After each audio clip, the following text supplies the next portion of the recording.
bring John up. I have talked to him about great leaders, and I just noticed that we did not go live yet.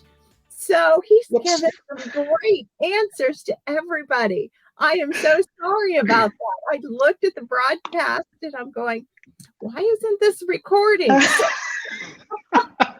I have to introduce you again to one of my very favorite people, John Healy, who is an amazing leader, and he helps people with leadership development and has so many great responses. So, John, wind it up about 5 minutes, and let's go back to sorry about this, everybody, but technology. Let's go back to a little bit about what you do. Yeah, absolutely. See, that's the beauty of doing this stuff, Paulie. We're just gonna have fun. That's what we're Yes, gonna do. You know, we roll with the punches and we'll figure it out. So hopefully my answers the second time around are as good as they were the first time. So great to be here. Really excited. Again, John Healy, and my I've spent my entire career, for the past 22 years at this point in sales and sales leadership. And so I kind of started straight out of school with a very large company, CDW, which is a Fortune 200 kind of IT reseller type company, which is also where I got my first leadership experience and really got a lot of my training and grounding and foundation, which has been super helpful in my career. And since then, I've taken on various leadership roles at small companies, large companies, but always focused on sales and sales leadership primarily, and really with a focus on coaching. That's my passion. That's what I love doing in my professional life and in my personal life. I've always coached youth sports and things like that throughout. So that's really where I spend the bulk of my time. What really motivates me is helping people become the best versions of themselves, right? So whatever endeavor they're in, right? Anything you can do to positively impact somebody and hopefully make an impact on their life or their work or something like that it's really the best feeling you can have, and something I really strive for as a leader. And that's me. That's me in a nutshell.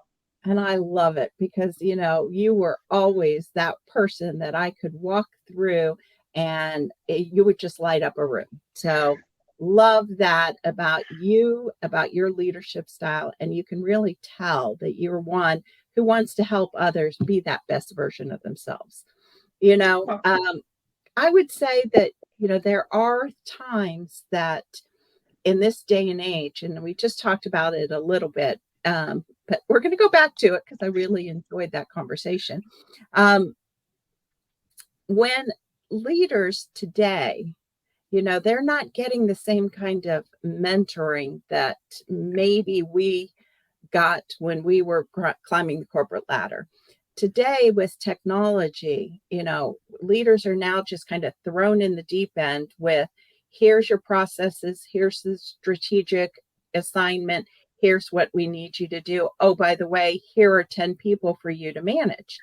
You know, there's just not a lot of leadership development on their side B, which we yeah. talk about quite a bit. And some of those challenges are causing some other challenges as our leaders are growing. What do you see can be beneficial, and how do you think technology has really kind of shied us away from that? Yeah, it's a great question. And I think, especially right now, if you're a new leader or an emerging leader or someone who strives to be a leader, right, in the world we live in today, where things are very remote, things are going to continue to be remote, right, at least for a large percentage of us in the companies that we work with. It really does present a challenge, because I would say, I mean, even when I was coming up as a young leader, like there wasn't a lot of quote unquote leadership training being provided, right? We got the skills training, we understood what we needed to do, what systems we had to access, and all that sort of stuff. But you were kind of left to your own devices to figure out how to actually connect with your team members and how to positively impact people. You had to find people who did that for you and kind of learn by doing. Right. So I think that's still a challenge. I think that challenge still exists because I don't think most organizations are very good at doing that systematically. But I think that the challenge that is really specific to right now is just how do you create those opportunities to make that connection, right? Because for me, a lot of the most valuable time that I would spend with my teams where you make those connections and sort of have that human interaction is the unplanned stuff, right? It's walking around the office. I mean, previously I worked for Grubhub and kind of did some work out here in our Phoenix office. And one of my favorite things to do is just bring in a tub of Starbucks coffee and some cups and just walk around the floor pouring coffee for people, right? And it was a nice surprise. Like, I mean, it's 20, $30, right? It doesn't cost you much of anything, but it gives you an opportunity to spend FaceTime with every single person on your team and on your indirect teams and just see who likes coffee, who doesn't drink coffee, who has an energy drink, who wants cream, who wants your right, and talk to them about their weekends, all that stupid stuff. That they don't really train you on doing, but it helps you get those connections with people. And then later on, you can come back and revisit those connections. And when people feel like you actually care about them and their lives and what they're interested in, then they're a little bit more keyed into what you need from them professionally, right? Or what the team's trying to get accomplished, because they feel like there's an investment on both sides, right? Versus sort of this one-sided relationship. And I think that's the thing that's really challenging right now is you don't have those kind of one-off interactions. You don't have those bump into people in the office type things. And so as a new leader coming in, that's really a challenge to overcome. And I think we've sort of pendulumed a little bit where when everything went remote and everybody kind of got put on lockdown for a while, you'd see people scheduling, like happy hours and team get-togethers and team bondings and team cookouts and team fill in the blank, which is great in theory, but what it does is puts another thing on somebody's schedule and makes them just a little bit more busy. And it's like, it's not the same because you're still forcing the interaction, right? You're forcing people to come in and have fun with each other versus just bumping into somebody in the hallway and talking about their kid's sporting event or something like that. Right. I think that's a real challenge. And it really, again, for folks like ourselves who maybe been in leadership for a little while, we've got some tips and tricks and we've seen things work and not work, and we can kind of test them out and be pretty, be able to step in pretty effectively. But if it's your first time being a leader and you don't have that experience to draw from, I think that's where we're having a network of mentors or people who've helped you get to that position or people that you trust or people you've seen execute good leadership can be really valuable. I agree 100%. And because I think that even as a leader who understands their people, you can hear the tone in their emails to you if they need a call or if they need something, and those are just behavioral skill sets that you pick up on, and whether, you need to do that. I think even at one point, I held just an hour a day that I would sit on Zoom, do my work, but if anyone wanted to pop in the office, they could, right? And then people got away from that as well. So I think, with our high potential and emerging leaders, these are some of the things that they're craving from their leadership too. They're craving to be noticed and they're craving to be heard and seen. How do we, and I joke about this because I was at a conference the other day and someone said to me, well, what does heard and seen mean? Does that mean I have to care about what their dog is doing? And no, no, yeah.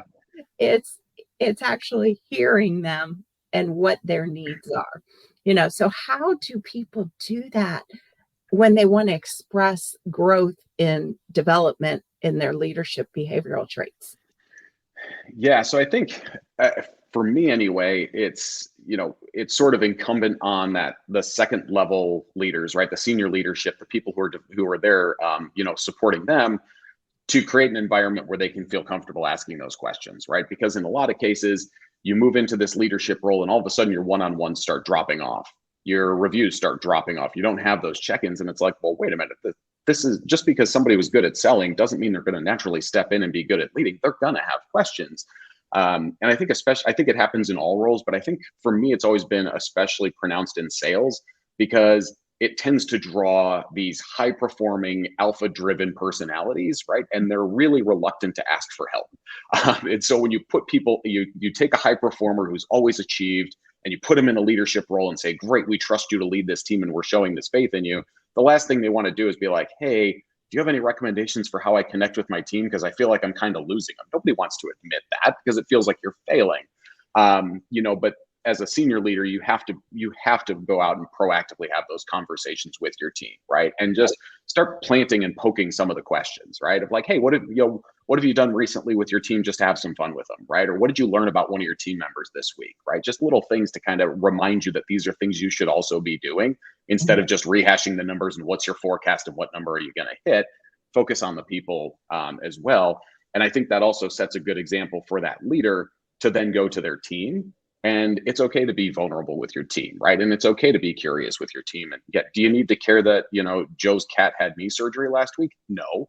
But now you know that Joe's cat is important to him, right? So I can at least ask about him. I may not be a cat person, but it's important to them. So that's something that shows interest, right? Right. Or, hey, so and so has kids. Okay, well, maybe I don't have kids. How do I relate to that? You don't need to relate to it, but you can just ask, how was Susie's, dance recital this weekend, or how was Steve's baseball game, or whatever it is.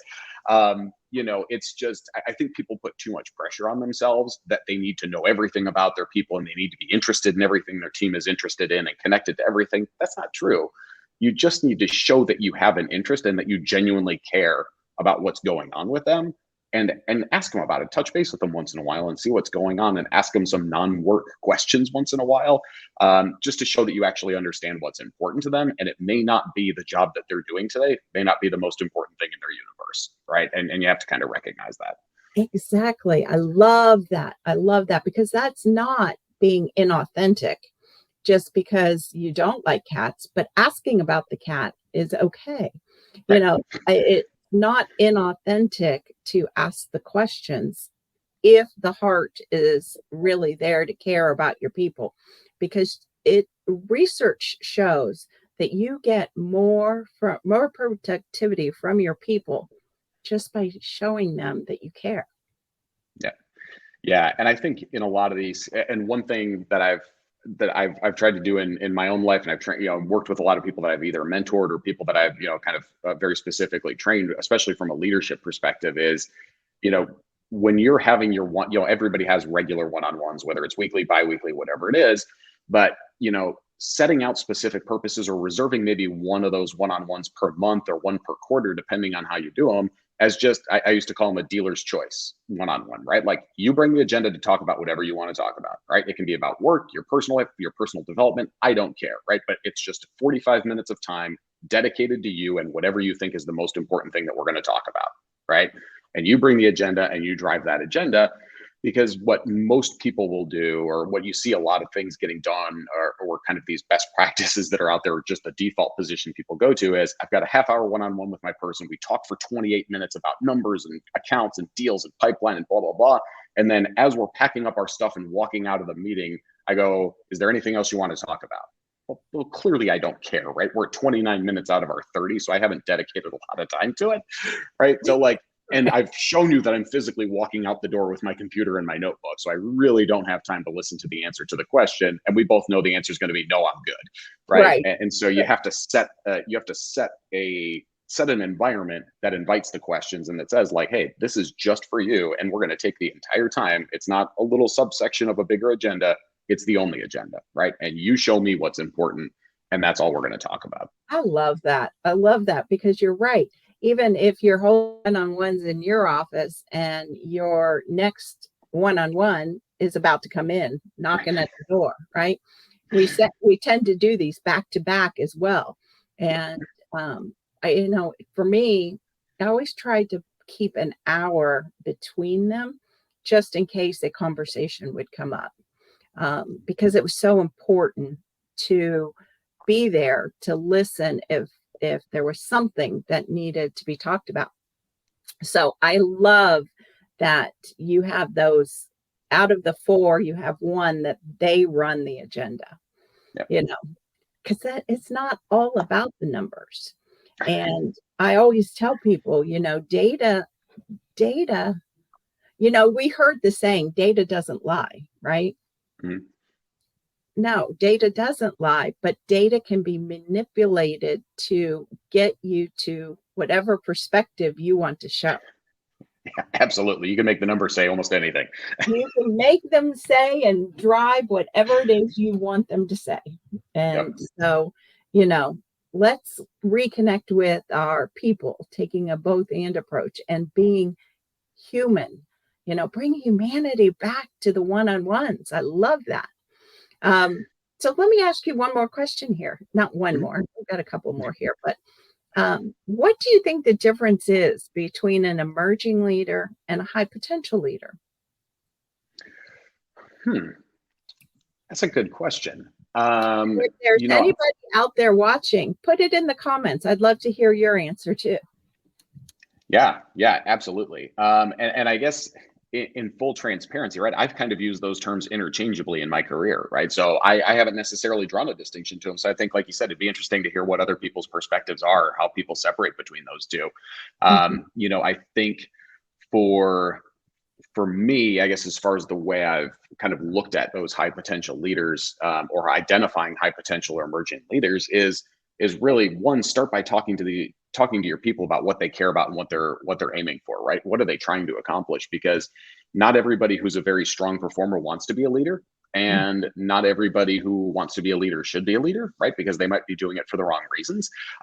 You know, so one of the things you always want to do is, I mean, even from the first one-on-one that you have with people, right? And I think some, especially some newer leaders or maybe people without a ton of experience, hesitate from asking people what their career goals are, what their aspirations are, what they view their next role being, because they don't want to drive people away, right? Or figure out that so and so is not happy and is thinking about another job. Well, they're thinking about the other job whether you talk about it or not, right? So like having an open conversation and somebody telling you, you know what, I'm not sure if sales is my thing. I think I might really be a better fit in product management or in operations or in whatever.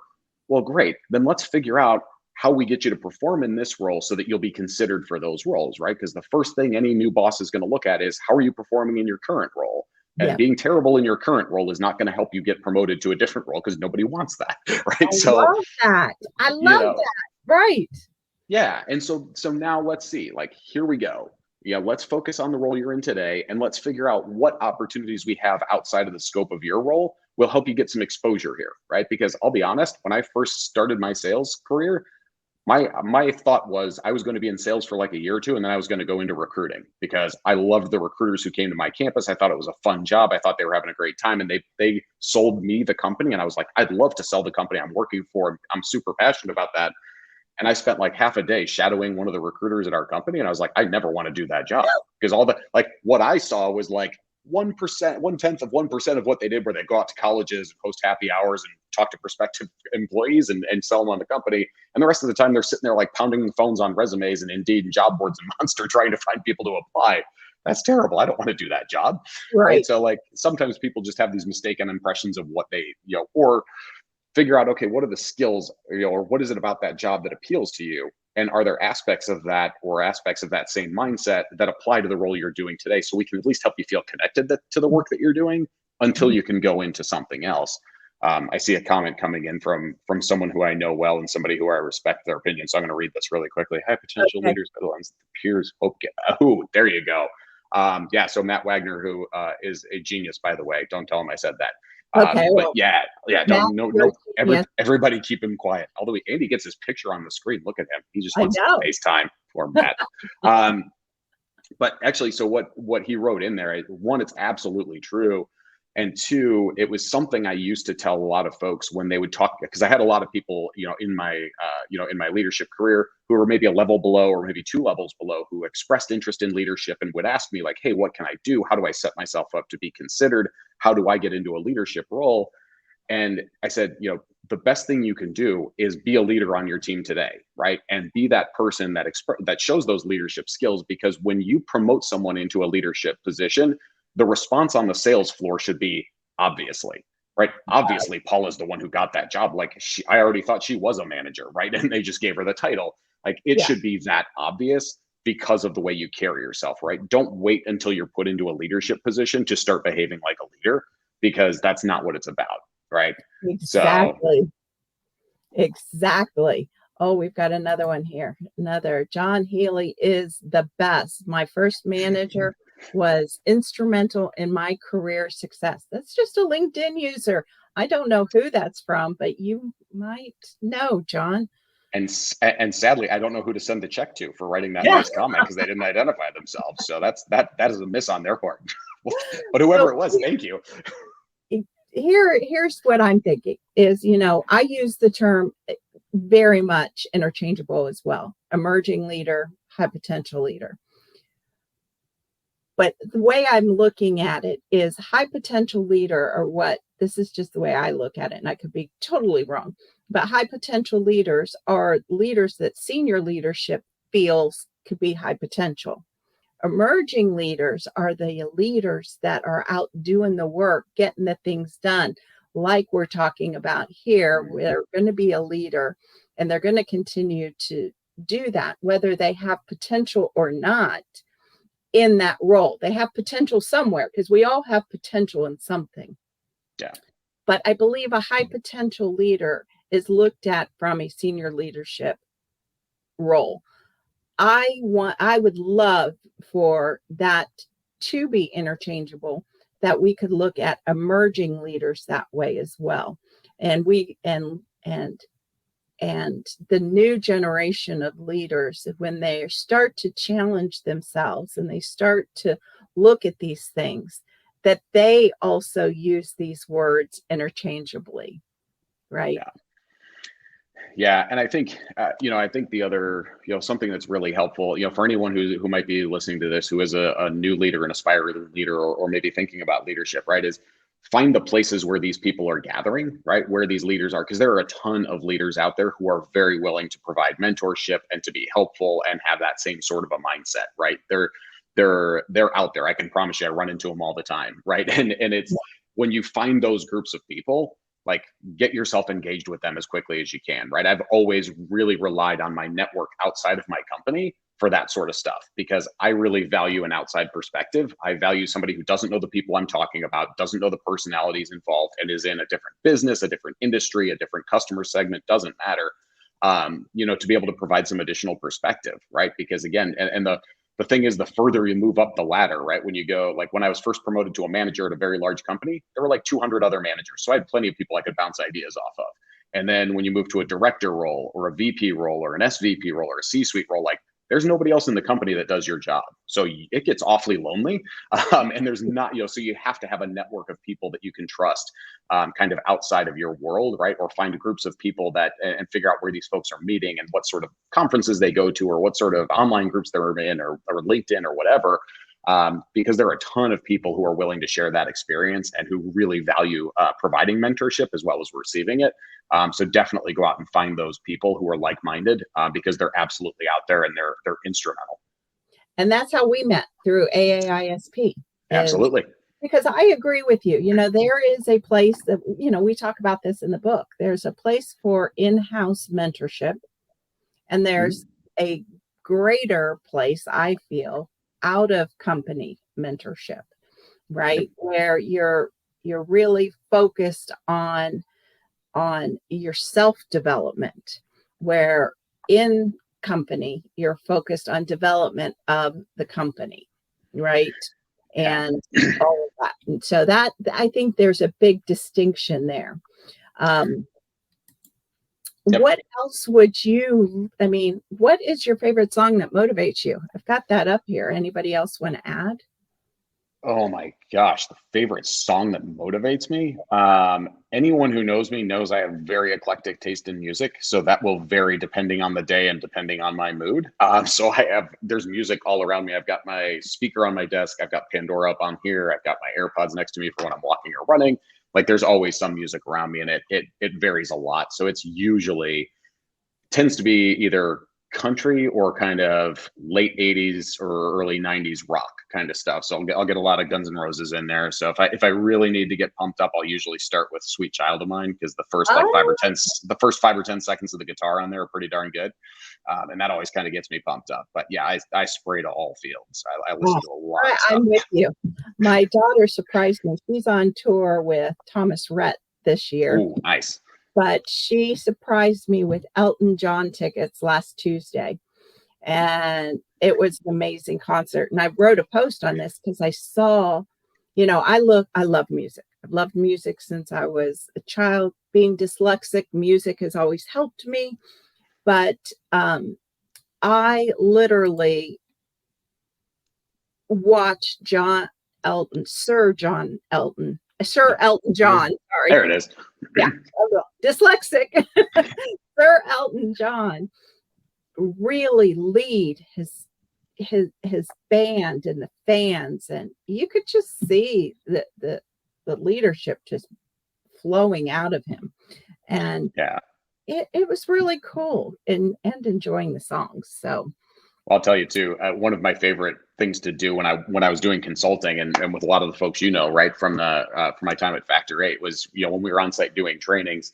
We would my icebreaker, my favorite go-to icebreaker was what's your go-to karaoke song, right? I'd want to know what song do you sing because it really gives you an insight into people's personalities and kind of who the class clowns are and who's a little more serious and more thoughtful, right? But Right.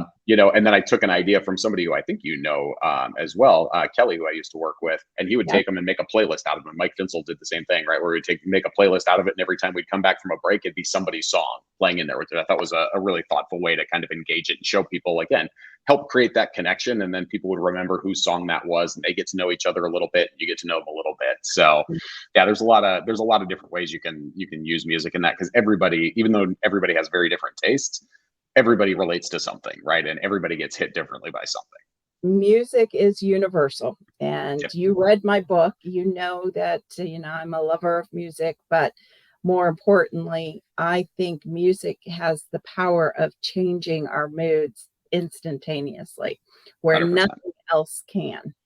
Yep. It's just something that helps us lead our people better. And so I want to thank you, John. I'm sorry we started without recording, Yeah. but we sure had fun talking. I was gonna say we didn't even need to record it in the first place. It could have just been the two of us talking, and we would have still I had a good time. So But then I wouldn't have gotten to know Matt Wagner or the other LinkedIn user that says you're the best. I know, I Right? know. I've got a random fan out there that I don't know. I'm gonna need to track that person down and thank him for it. So So if you'll sit tight for just a minute, I will be back with you in a moment. okay, thanks, Paul. Appreciate it.